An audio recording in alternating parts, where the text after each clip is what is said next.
इस वीडियो में हम डिटेल बात करेंगे इस पोस्ट के बारे में, जिसमें आपने शॉर्ट में देखा कि हमने बताया कि एचपीपीएससी के अकॉर्डिंग एक न्यू नोटिफिकेशन रिलीज़ की गई है, जिसमें कि ड्रग इंस्पेक्टर की पोस्ट रिलीज़ की गई हैं। तो इसमें क्या क्वालिफिकेशन और क्या इंस्ट्रक्शंस दी हुई हैं वो आज हम इस वीडियो में देखेंगे। तो सबसे पहले देख लेते हैं कि डेट रिलीज़ हुई है 24 नवंबर को, और ये जो एलिजिबिलिटी है वो 3 पोस्ट के लिए है। Drug inspector class 2 gazetted contract basis पर ये पोस्टें हैं। फर्स्ट यहाँ पे कैंडिडेट को बोला गया है कि वो एग्जाम फॉर्म भरने से पहले, पोस्ट कंसर्न करने से पहले इंस्ट्रक्शन को केयरफुली रीड करें, जैसे कि हर पोस्ट में बोला जाता है। सेकंड इंस्ट्रक्शन में बताया गया है कि कैंडिडेट को एलिजिबिलिटी और कैटेगरी एक्सपीरियंस एज के अकॉर्डिंग जो है, जैसे कि एडवर्टाइजमेंट में मेंशन किया गया है, उसकी कॉपी जो है वो अपलोड करनी पड़ेगी। जैसे आपकी जो 10th का सर्टिफिकेट होता है वो आपका एज प्रूफ है, जो जैसे कि आपको पता ही है, ये कोई नई बात नहीं है कि 10th की मार्कशीट जो है हमारे एज ए एज प्रूफ का लिया जाता है। कैटेगरी सर्टिफिकेट और बोनाफाइड की आप हिमाचल से ही बिलोंग करते हैं। एक्सपीरियंस सर्टिफिकेट ये भी आपको जब फॉर्म आप फिल करेंगे तो आपको क्लोजिंग डेट से पहले अपलोड करना कंपलसरी है।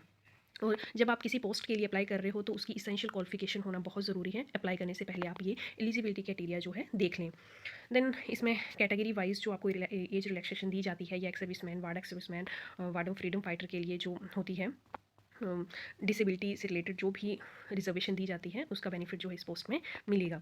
फिफ्थ आपके लिए बताया गया है कि रिजर्व कैंडिडेट के अगर कोई कैंडिडेट है और वो अदर स्टेट से बिलोंग करता है तो उसको एक जनरल कैटेगरी कैंडिडेट की तरह ही ट्रीट किया जाएगा, उसको कोई बेनिफिट नहीं दिया जाएगा रिजर्वेशन का। अगर आप सर्विस में हैं और आपका इंटरव्यू तब तक नहीं लिया जाएगा जब आप एनओसी जो है, नो ऑब्जेक्शन सर्टिफिकेट एम्प्लॉय नहीं देता है, उसका इंटरव्यू नहीं लिया जाएगा। एक बार फीस जो है वो पे हो गई तो उसे रिफंड नहीं किया जाएगा। जब भी कैंडिडेट जो है वो अपना फॉर्म फिल करे तो ईमेल और मोबाइल नंबर जो है करेक्टली फिल करे, ताकि आगे जो है उसको कोई परेशानी ना हो। उस कैंडिडेट को आधार नंबर जो है अपना, जब आप फॉर्म फिल कर रहे हैं तो कंपलसरी है उसमें भरना।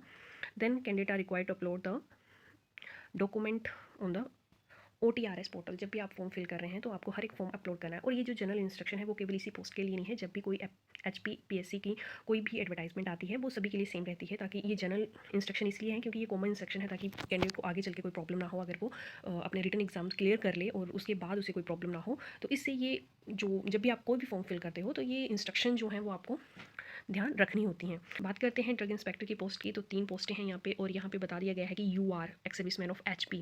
ये सिर्फ HP के एक्स सर्विसमैन के लिए पोस्टें हैं और कोई भी रिजर्व कैटेगरी इसमें नहीं दी गई है। जनरल कैटेगरी में ही ये फॉर्म फिल कर सकते हैं। और पेस के लिए यहाँ बताया गया है 10,300 टू 34,800 प्लस GDP इसमें बताया गया है। ग्रेड पे जो होता है आपका 4,200।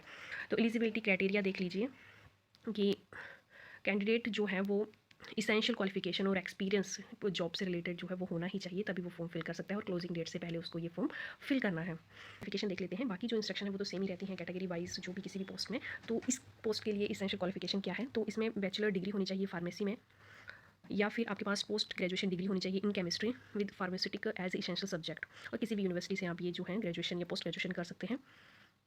तो मेन क्वालिफिकेशन है आपकी बैचलर डिग्री फार्मेसी से होनी चाहिए, या फिर आपने पोस्ट ग्रेजुएशन केमिस्ट्री में की है तो फिटिक जो सब्जेक्ट है वो इसेंशियली होना चाहिए। अदर में यहाँ बताया है कि बैचलर डिग्री अगर आपकी साइंस में है, ग्रेजुएशन इन मेडिसिन, ये भी आप, जिन बच्चों ने ग्रेजुएशन साइंस में की है और या फिर मेडिसिन में की है किसी भी रिकॉग्नाइज यूनिवर्सिटी से, तो वो भी इस पोस्ट के लिए अप्लाई कर सकते हैं। बट उनके पास at least 1 year post graduation training होनी चाहिए लेबोरेटरी अंडर। तो लेबोरेटरी का जो एक्सपीरियंस है, ट्रेनिंग है, वो उनके पास होनी चाहिए।